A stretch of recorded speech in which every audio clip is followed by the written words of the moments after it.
In vehicles with BMW Operating System 7, the live Cockpit Professional offers a digital instrument cluster. The digital instrument cluster offers a lot of information.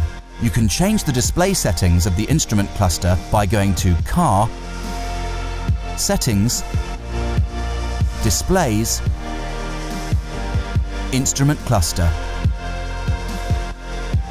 Here, you can select if you want to have a map view in the middle of the instrument cluster,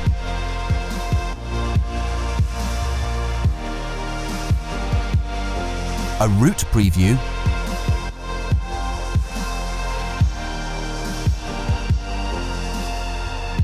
or the assisted driving view. You can also check the boxes Converted Speed and Additional Information. Now your BMW shows you your speed in kilometers and miles per hour.